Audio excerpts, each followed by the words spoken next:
जय हिंद दोस्तों। पिछले वीडियो में जैसे हमने पढ़ा था कृषि के टाइप्स और पूरा उसका वर्गीकरण किया था, क्लासिफिकेशन किया था, और मैंने बताया भी था कि हिंदुस्तान के मतलब भारतीय कृषि के बारे में एक एक करके वीडियो अपलोड होगा। तो ये एक एग्रीकल्चर का दूसरा वीडियो है। इसमें फ्लो चार्ट के माध्यम से चूँकि हर एक भारत के प्रमुख फसल की भी बात करेंगे, 3-4 वीडियो में ये लगभग ख़त्म होगा।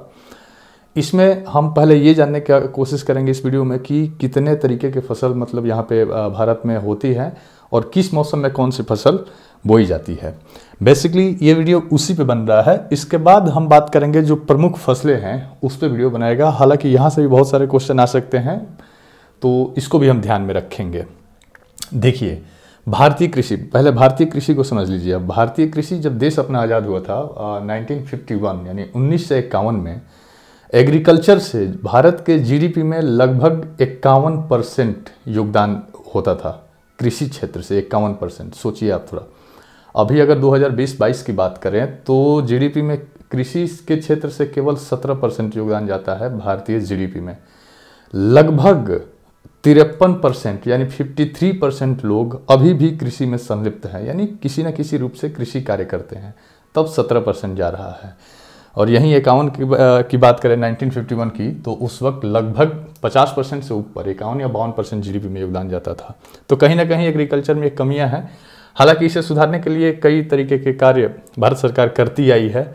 इस पर भी बात होगा आगे, जो वीडियो अपलोड होगा कृषि से रिलेटेड उसमें बात किया जाएगा। इसमें हम बात करते हैं भारतीय कृषि के। देखिए, यहाँ पे एक डायरेक्ट यहाँ से क्वेश्चन प्रक्रम से लेकर पूछ दिया जाता है आप लोगों से। कृषि तंत्र के 3 प्रक्रम होते हैं, यहाँ पे लिखा हुआ है। एक प्रक्रम के रूप में इसको हम देखेंगे, ये ऊपर वाला फ्लो चार्ट। तो ये प्रक्रम होता क्या है? तो पहला होता है निवेश, दूसरा होता है प्रक्रिया और तीसरा होता है निर्गत। डायरेक्ट क्वेश्चन प्रक्रम से रिलेट कर सकता है, तो थोड़ा सा शब्द को आप लोग ध्यान रखिएगा और समझने का प्रयास कीजिएगा।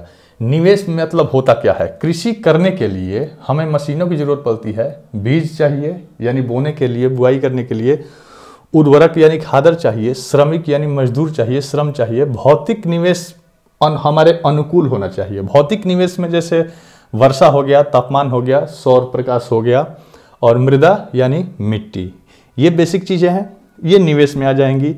प्रक्रिया में होता क्या है कि ये जब हमें संसाधन मिल जाता है तो इस खेतों की जुताई चाहिए, उसकी बुआई करना होगा, उसमें छिड़काव पेस्टिसाइड करना होगा कीड़ों मकोड़ों को मारने के लिए।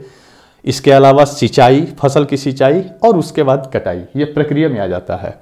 और तीसरा होता है निर्गत। ये दोनों काम जब पूर्ण रूप से हो जाते हैं तो उत्पादन की फसलें इसमें शामिल की जाती है, यानी जो फसल पक के तैयार हो जाता है। तो ये प्रक्रम आप लोग आसानी से समझ गए होंगे, मैं आशा करता हूँ। अब भारतीय फसल की बात करेंगे। 3 तरीके की फसल भारत में होती है, 3 तरीके की।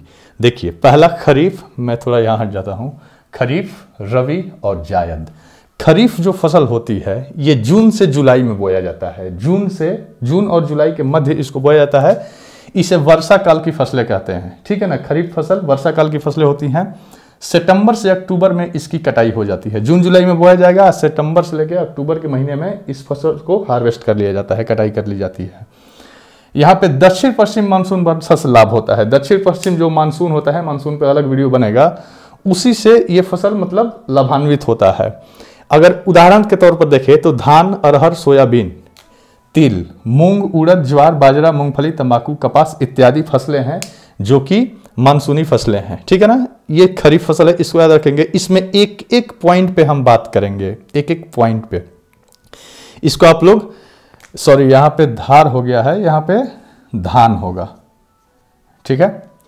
धान पे, गेहूं पे, मतलब सब चीज पे एक एक अलग से वीडियो बनेगा ताकि कोई क्वेश्चन छूटेगा नहीं।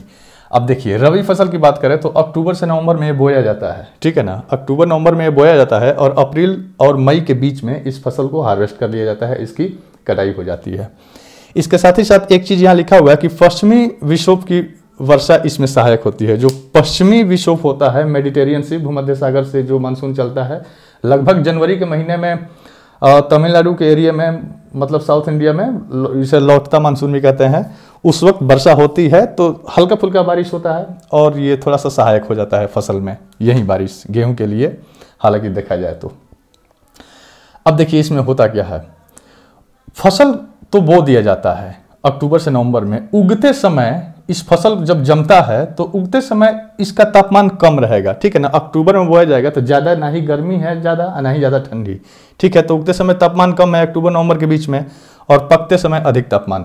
और जब हार्वेस्ट करने का टाइम आएगा फसल कटाई के समय तो अप्रैल मई, यानी उस वक्त गर्मी ज़्यादा हो जाएगा और ये फसल जो होता है वो गर्मी इसे पकाने में यानी पकाने में सहायक सिद्ध होता है। इसमें देखें तो गेहूं, जौ, मटर, चना, सरसों, आलू, मसूर, अलसी, राई इत्यादि ये सब फसलें हैं जो कि रबी फसल में इसको शामिल किया जाता है। अब एक चीज़ हम यहाँ देखेंगे जायद फसलें। जायद फसलें आप लोगों को याद होगा, बहुत बच्चे इस पे कंफ्यूज होते हैं। रबी और खरीफ के मध्यवर्ती काल में, यानी रबी फसल और खरीफ फसल के मध्यवर्ती काल में ही इसको बोया जाता है, यानी मार्च में बुआई इसकी होती है। मार्च में बुआई होती है और जून तक इसको हार्वेस्ट कर लिया जाता है, काट लिया जाता है। ग्रीष्म काल की फसलें हम बोलते हैं इसे, ठीक है ना। खीरा, ककड़ी, तरबूज, खरबूज, करेला इत्यादि ये जो फसलें हैं ये जायद फसलें कहलाती हैं। तो 3 तरीके की फसलें हो गए, ये आप लोगों को क्लियर हो गया। इसमें कोई दिक्कत नहीं है। एक चीज हमेशा याद रखिएगा कि वर्षा काल की फसलें खरीफ होती हैं, शीतकाल की फसलें रबी और ग्रीष्म काल की फसलें जायद होती हैं। यहाँ से डायरेक्टली क्वेश्चन मतलब ऑब्जेक्टिव टाइप का बन जाता है, ठीक है ना। कृषि तंत्र प्रक्रम के रूप में आप लोग देख लिए, फ्लोचार्ट से आसानी से समझ में आ गया। अब इसमें गेहूं की बात करेंगे, धान की बात करेंगे यानी चावल की बात करेंगे, चाय की बात करेंगे। जो प्रमुख फसलें हैं भारत की, मतलब प्रमुख और किस किस राज्य में ये प्रमुखता से होती हैं, यहाँ से क्वेश्चन ज़्यादा आते हैं। तो एक एक करके फाइंड आउट करेंगे, एकदम इंटरनली और डीप में जाके। एक एक ही वीडियो होगा, इसलिए वीडियो छोटा ही बना रहा हूँ मैं। छोटा छोटा वीडियो होगा, एक एक फसल पे मुख्य जो राज्य होंगे उससे रिलेटेड उसमें बात किया जाएगा। उसके बाद भारत की मिट्टियाँ, नदियाँ इत्यादि सब जो भी वीडियो है इसमें कंटिन्यू आते रहेंगे। इसका स्क्रीनशॉट लेके आप लोग एक छोटा सा नोट्स अपना रेडी कर सकते हैं। इस वीडियो को अगर आपको ये पसंद आए तो लाइक करें, चैनल को सब्सक्राइब करें, ज़्यादा से ज़्यादा इसको शेयर करें। जो भी कृषि से संबंधित होगा वीडियो, इसके डिस्क्रिप्शन में सारा लिंक आप लोगों को उपलब्ध करा दिया जाएगा। जय हिंद।